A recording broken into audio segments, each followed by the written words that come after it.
రేవంత్ రెడ్డి గారు తీసుకుంటున్న నిర్ణయాలు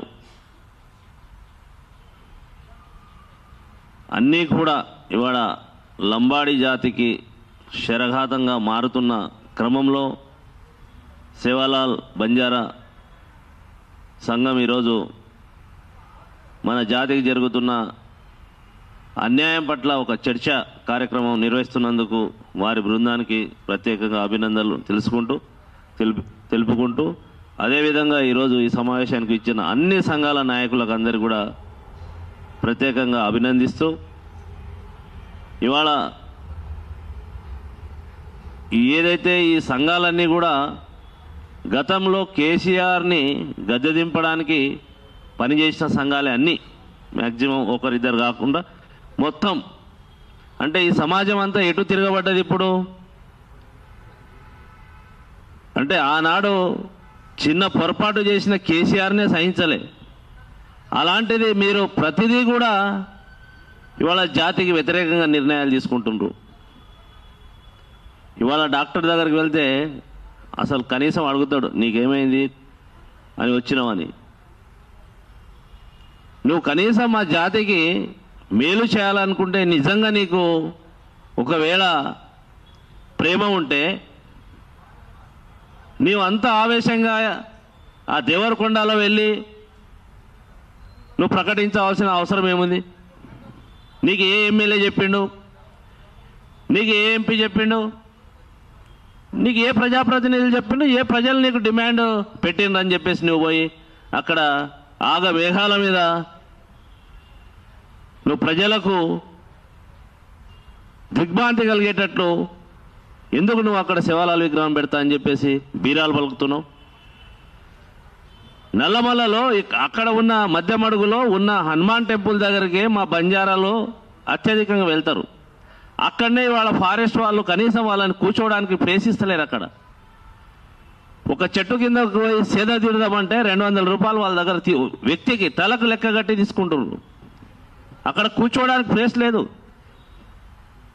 ఉందా మీరందరూ మధ్యమడుగు వెళ్ళిన వాళ్ళే ఉన్నారు కదా ఆడ పరిస్థితి ఏముంది మనది అక్కడ ఎక్కడ ప్రతిదానికి డబ్బులు కట్టాలి అక్కడ నువ్వు గుడి దర్శనం చేసుకున్న తర్వాత కార్ పార్కింగ్ పెట్టు కనీసం పిల్లల్ని తీసుకుపోయి ఒక చెట్టు కింద సేద తీరుదామంటే ఫారెస్ట్ వాడు లోపలికి ఎంట్రీ ఇయ్యడు అట్లాంటి పరిస్థితి ఉంది మరి ఒక గౌరవ ముఖ్యమంత్రి మరి నీ ఇంటెలిజెన్స్ ఏం పనిచేస్తుంది మరి వీళ్ళు మనం ఎన్నుకున్న ప్రజాప్రతినిధులు డూడు బసవన్నలు అరే తిన్నవారా అంటే తిన్నా అని చెప్పేసి ఎట్లయితే తల ఊపుతుందో అటువంటి బసవన్నలు వీళ్ళు అరే నాయన రేవంత్ రెడ్డి ఏమన్నా సింహమా పుల్యా మీకంటే సీనియరా కాంగ్రెస్ పార్టీలో పోనీ మీకంటే ఎక్కువ ఈ బాలు నాయక్ అంటే ముందు నుంచి ఉన్నాడు కాంగ్రెస్ పార్టీలో బలరాం నాయక్ అంటే మీరు ఒకసారి ముఖ్యమంత్రి చెప్పిన తర్వాత కాదన్నా ఇది తప్పుడు నిర్ణయము మనం డిస్కస్ చేద్దామని చెప్పలేనంత చవటాలా మీరు అంత దద్దమాలా మీరు అంటేనేమో అంటారని చెప్తారు ఏమనాలి మరి మీకు మేమే కదా మిమ్మల్ని గెలిపించింది తండాల్లో తరుముతుంటే వచ్చి మేమే నిలబడ్డాం మీ అమ్మడి గుర్తున్నదా మీకు అధికారం రాగానే అన్ని మర్చిపోతారు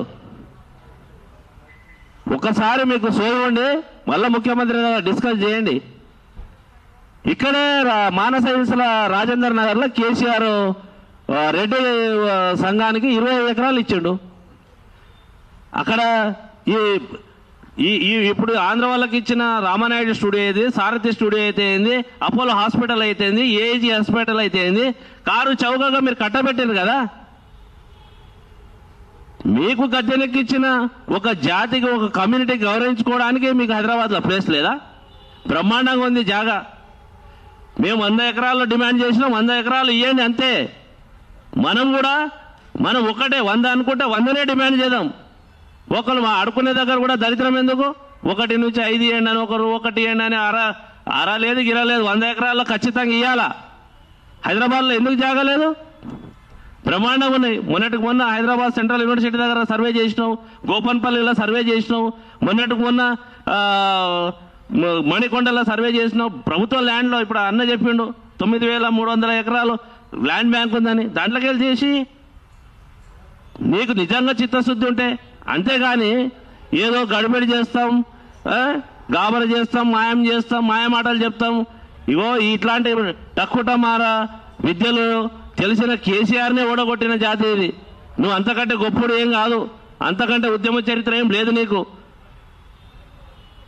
మరి మేము చెప్పుకుంటే ఇంకా చాలా ఘోరంగా ఉంటుంది. ఏం లంబాడి సమాజానికి ఇవాళ వివేకం లేదనుకుంటున్నారా? ఇవాళ ఆలోచన శక్తి లేదనుకుంటున్నారా? ఏ విధంగా మీరు అంటే ఎలక్షన్ ముందల ఏమంటారు అన్ని అబద్ధపు మాటలు, అన్ని తుపాకీ రావడం మాటలు అన్నీ తెలిసిపోయినాయి జనాలకు. 2 సంవత్సరాలే తెలిసిపోయినాయి. నీ గాలి మాటలు, గాలి కబుర్లు, తుపాకీ రాముడు మాటలు ఇవన్నీ తెలిసిపోయిన ప్రజలు కాబట్టి ఈ చర్చా వేదికలు నడుస్తున్నాయి. ఎవరికి లేదు నీ మీద ప్రేమ. మరి రాహుల్ గాంధీ గారికి ఏం సోయి ఉందో మరి? ఆనాడు నువ్వు డిక్లరేషన్లు పెట్టి మేము ఏదేదో చేస్తాను, మరి ఏం చేసినావు? ఈయన ప్రధాని నువ్వు కావాల్సిన వ్యక్తివి. మరి ఇక్కడ తెలంగాణలో రాష్ట్రంలో ఏం జరుగుతుందనేది కనీసం ఈ జాతి ఓటేస్తే అధికారంలో వచ్చిన జాతికి మరి ఏం చేయాలి, ఏం చేస్తున్నావు అని అడగనికి నీకు ఇంటెలిజెన్స్ వ్యవస్థ లేదా?